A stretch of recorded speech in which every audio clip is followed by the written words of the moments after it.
जय हिंद बच्चों, मैं रवीश कुमार अपने YouTube channel Bihar board by Ravish में बहुत बहुत स्वागत करता हूं। तो हम लोग मैथ कवर कर रहे थे, जिसके अंतर्गत हम लोग 3 प्रमेय को कवर किए।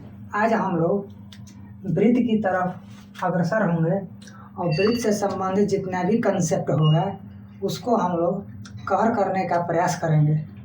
तो आज हम लोग वृत्त के बारे में पढ़ने वाले हैं और समझेंगे कि वृत्त क्या है, वृत्त की त्रिज्याएं क्या होती है, वृत्त जो है वह समतल भूभाग पर होता है या नहीं। तो चलते हैं अपने पॉइंट की ओर और समझते हैं। सबसे पहले समझेंगे कि वृत्त क्या होता है। तो बच्चों, वृत्त जो है एक समतल भूभाग पर बनाया जाता है।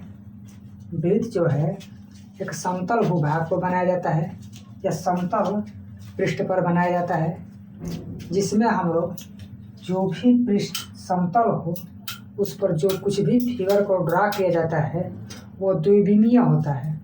यानी कि हम लोग कह सकते हैं कि वृत्त जो होता है वह द्विविमीय आकृति होता है।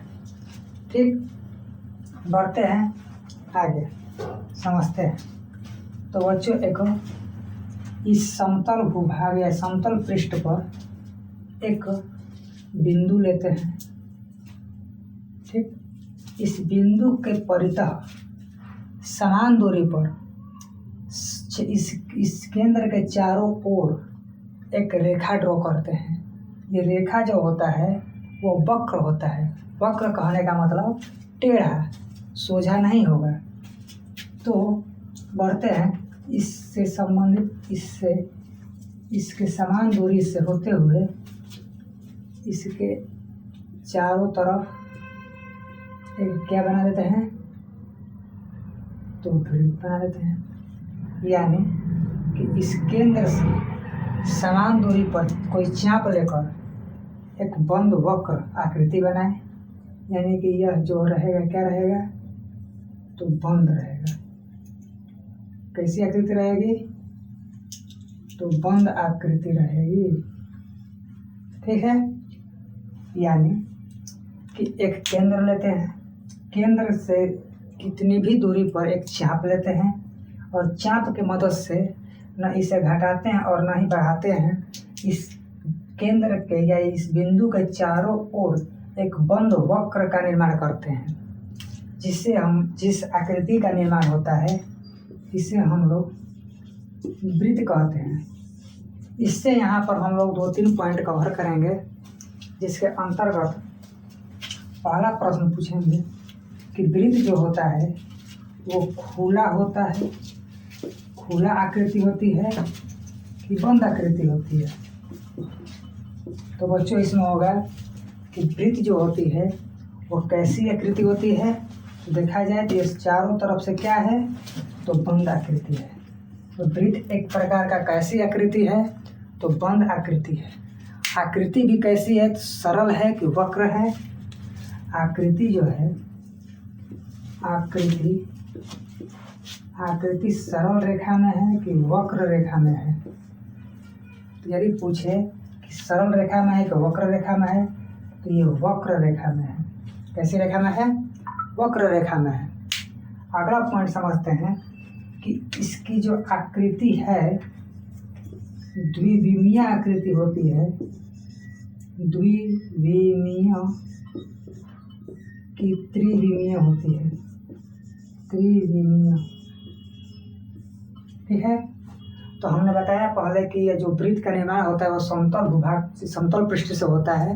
समतल पृष्ठ पर जो कुछ भी आकृति का निर्माण किया जाता है उसमें लंबाई और चौड़ाई केवल होता है, जिससे इसे हम लोग कह सकते हैं कि केवल और केवल इसमें द्विविमीय आकृति पाया जाता है। ठीक है, तो इस तरह हम लोगों ने देखा कि वृत्त में बीचों बीच एक केंद्र होता है। केंद्र से समान दूरी पर एक चाप लिया जाता है। इस चाप के मदद से इस बिंदु के चारों तरफ एक बंद वक्र बनाया जाता है, जिसे हम लोग वृत्त कहते हैं। वृत्त जो होता है दो पृष्ठ को, ये समतल पृष्ठ जो है इसको 2 भागों में बांट देता है। तो एक भाग जो होता है वृत्त के अंदर वाला भाग, उसे अंतर्मुखी भाग कहते हैं।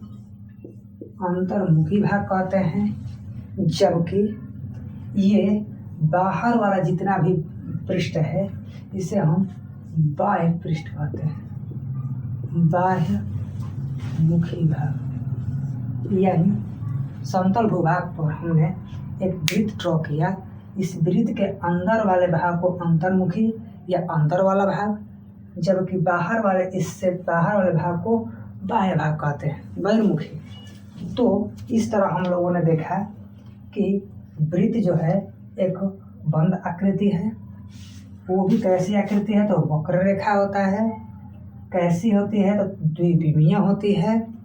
और यदि कोई क्वेश्चन पूछे कि इसके अंदर वाले जो भाग होते हैं, जो इस परिधि के अंदर वाले भाग होते हैं, इसे हम लोग क्या कहते हैं, ये खुला ये जो दिखाई दे रहा है ये, इस वाले भाग को हम लोग क्या कहते हैं, तो इस वाले भाग को हम लोग क्षेत्रफल कहते हैं।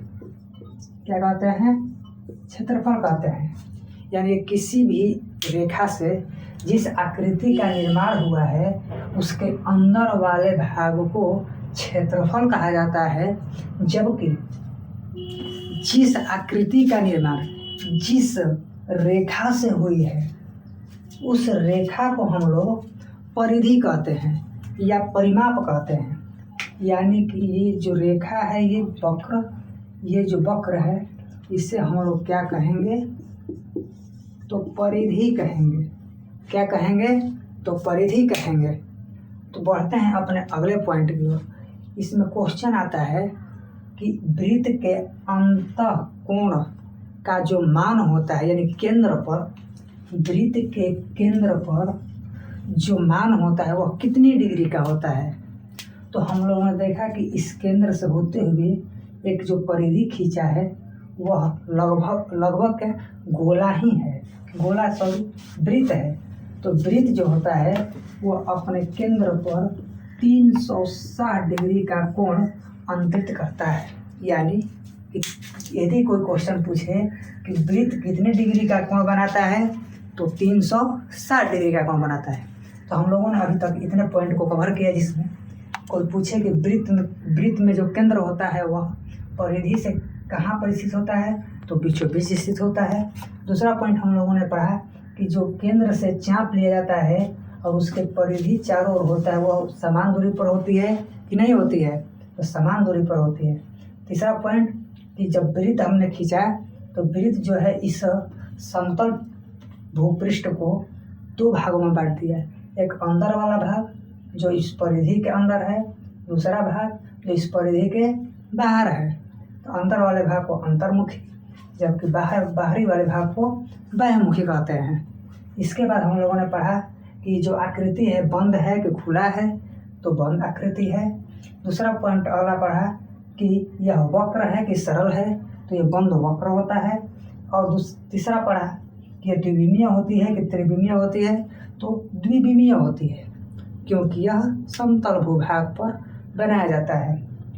तो बढ़ते हैं अपने अगले पॉइंट की ओर और समझते हैं कि अगला पॉइंट क्या है। इस पॉइंट में हम लोगों ने वृत्त से संबंधित लगभग सभी प्रश्नों को कवर कर लिया। इसके अगला वाले पॉइंट पर हम लोग आते हैं और समझते हैं दूसरा पॉइंट। दूसरा पॉइंट समझते हैं हम लोग कि वृत्त की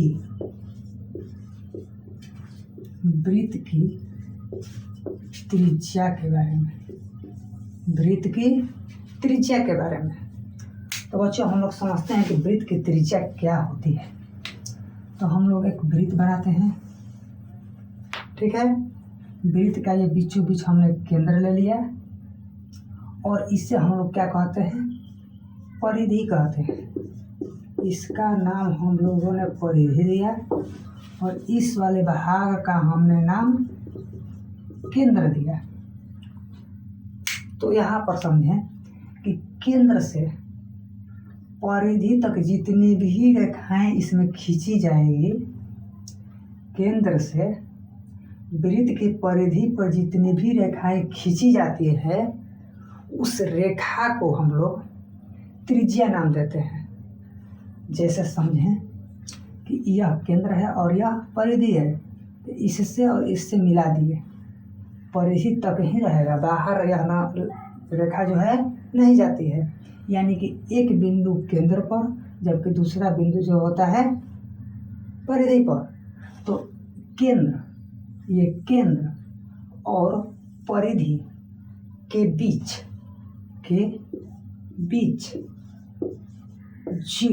जितनी दूरी होती है, बीच की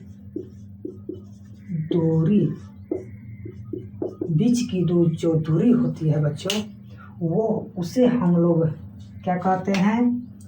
तो त्रिज्या कहते हैं। क्या कहते हैं? त्रिज्या कहते हैं। तो यदि कोई पूछे कि वृत्त की त्रिज्या से आप क्या समझते हैं, तो बोला जाएगा कि वृत्त के केंद्र से परिधि के बीच की दूरी को त्रिज्या कहते हैं। इसमें सोचा जाए कि इसमें कितनी त्रिज्याएं बनाई जा सकती है। इस वृत्त के अंदर केंद्र से परिधि तक कितनी रेखाएं खींची जा सकती है। तो यहाँ पर देखें हम लोग,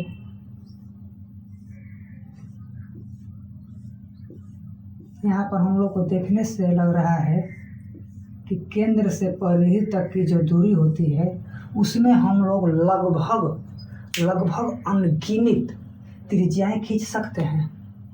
क्या खींच सकते हैं? अनगिनत त्रिज्याएं खींच सकते हैं।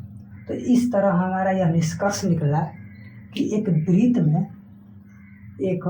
वृत्त में त्रिज्याओं की जो संख्या होती है वह अनंत होती है। कितनी होती है? अनंत होती है।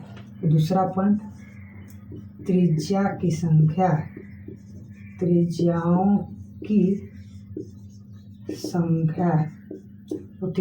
संख्या कितनी होती है? तो अनंत। कितनी होती है बच्चों? तो अनंत होती है। अगला पॉइंट पढ़ते हैं।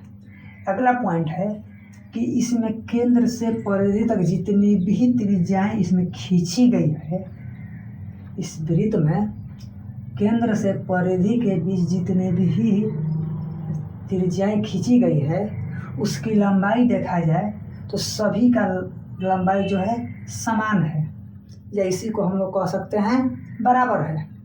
तो यदि कोई क्वेश्चन पूछे कि वृत्त में सभी त्रिज्याएं जो होती है आपस में समान होती है कि असमान होती है, तो क्या बोला जाएगा? तो वृत्त में सभी त्रिज्याएं आपस में समान होती है। तो अगला पॉइंट कि त्रिज्याएं जो होती है आपस में समान होती है। क्या होती है? तो समान होती है। इसी को कह सकते हैं कि बराबर होती है।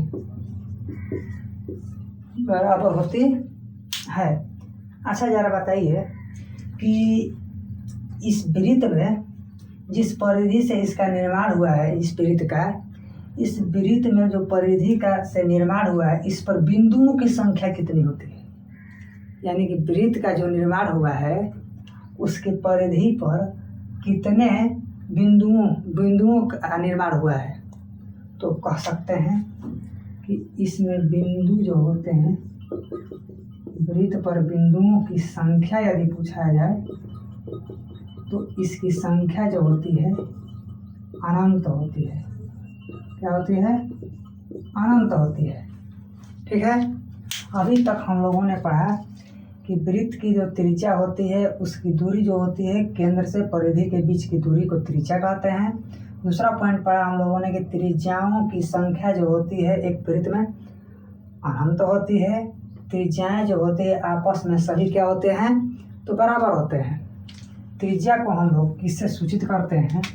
तो इसे स्मॉल आर यानी कि रेडियस इसे कहते हैं। इसे किससे प्रदर्शित करते हैं? तो स्मॉल आर से प्रदर्शित करते हैं। तो यहाँ पर हम लोगों ने अभी तक लगभग 4 पॉइंट पढ़े। बढ़ते हैं अपने अगले पॉइंट की ओर और समझते हैं कि अगला पॉइंट क्या है। यहाँ पर क्वेश्चन आता है एक कि त्रिभुज में जो त्रिभुज होते हैं वो सर्वांगसम होती है आकृति, कि समरूप होती है। इसमें आता है क्वेश्चन कि त्रिभुज जो होते हैं सर्वांगसम होते हैं कि त्रिभुज होते हैं। इसको समझने के लिए हम लोग थोड़ा यहाँ पर सर्वांगसम आकृति और समरूप आकृति के बारे में थोड़ा समझते हैं। थोड़ा यहाँ पर शॉर्टकट में समझाएंगे जिससे आप लोगों को समझने में आसानी हो। तो पॉइंट समझाते हैं कि समरूप किसका। समरूप का अर्थ होता है कि आकृति जो होती है समान रहे, यानी कि जो आकृति है जैसे कि वृत्त है तो सभी वृत्त रहे और इसकी त्रिज्या से हमें कोई लेना देना नहीं होता है। त्रिज्या की लंबाई घटे या बढ़े उससे कोई मतलब नहीं होती है। यानी कि समरूप आकृति उसे कहते हैं जिसकी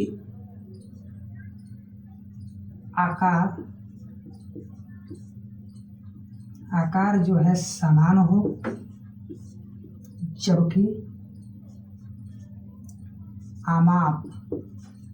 आमाप जो है असमान हो।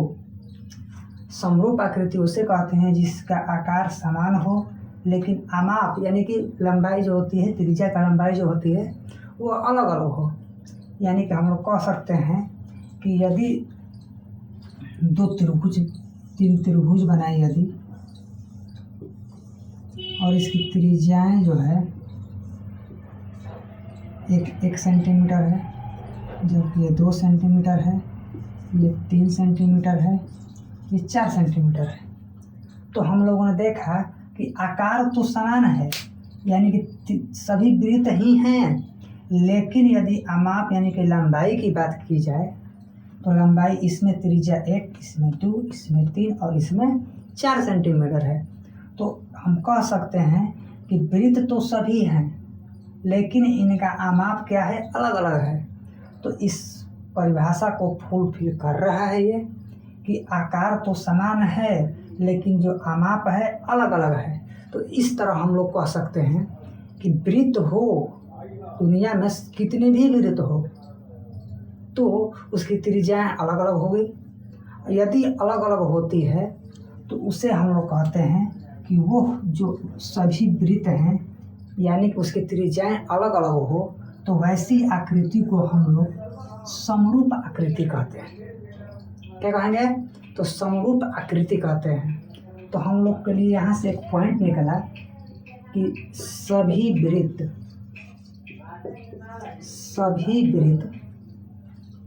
जिसकी त्रिज्याएं असमान हो उसे हम लोग समरूप आकृति कहते हैं। अगला पॉइंट समझते हैं कि सर्वांगसम क्या होता है। अगला पॉइंट हम लोग समझते हैं कि सर्वांगसम क्या होता है। तो सर्वांगसम आकृति क्या होती है। तो बच्चों इसमें आकार समान रहती है तथा इसकी आमाप भी समान होता है। यानी सर्वांगसम आकृति यदि पूछा जाए तो आकार भी समान रहेगा, यानी कि यदि वृत्त है तो सभी वृत्त ही रहेंगे और आमाप भी समान रहेगा।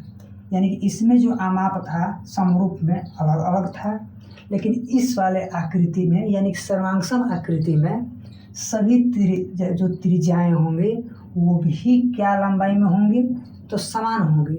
इसके थोड़ा एग्जाम्पल समझते हैं। यदि 1, 2, 3 वृत्त लेते हैं तो ये तो वृत्त हो गए, तो आमाप आकार समान हो गया और इसकी त्रिज्याएं जो भी है, इसकी त्रिज्याएं 2 सेंटीमीटर, 2 सेंटीमीटर और 2 सेंटीमीटर। तो इस तरह हम लोगों ने देखा कि आकार भी समान है और आमाप भी समान है। तो इस तरह कहा जाए कि त्रिभुज वृत्त जितनी भी हों, यदि उनकी त्रिज्याएं समान हो तो वह कैसी आकृति कही जाएगी? तो वह सर्वांग सम आकृति कही जाएगी। इस तरह हमने यह निष्कर्ष निकाला कि यदि वृत्त की त्रिज्याएं, सभी वृत्त की त्रिज्याएं या त्रिज्याएं वृत्त की समान हो तो वह सभी वृत्त सर्वांग सम आकृति कहलाते हैं। यानी कि हम कह सकते हैं कि यदि त्रिज्या सभी वृत्त की समान हो, क्या हो? समान हो, तो उसे हम लोग क्या कहेंगे? सर्वांगसम कहेंगे कि समरूप कहेंगे। तो इसमें दोनों बराबर है, सब आकृति भी वृत्त है और सब इसमें आकार भी क्या है? बराबर है। इसलिए इस आकृति को हम लोग क्या कहेंगे? सर्वांगसम आकृति कहेंगे। क्या कहेंगे? सर्वांगसम आकृति कहेंगे। तो इस तरह हम लोगों ने समझा कि दुनिया की सभी वृत्तें जो होती है, यदि उनकी त्रिज्याएं अलग अलग रहे तो उस समय उसे हम लोग समरूप कहते हैं। जबकि यदि सभी की जितनी भी वृत्त हो, अगर उनकी त्रिज्याएं समान हो तो उसे हम लोग सर्वांगसम आकृति कहते हैं। तो हम लोगों ने इस तरह अभी तक अपने इस वीडियो में वृत्त से संबंधित कुछ जानकारियाँ प्राप्त की और उसमें एक टॉपिक त्रिज्या जो था उससे संबंधित हम लोगों ने जानकारी प्राप्त की। तो अगले वीडियो में आप लोगों के साथ जीवा के साथ मिलते हैं अगले वीडियो में। जय हिंद।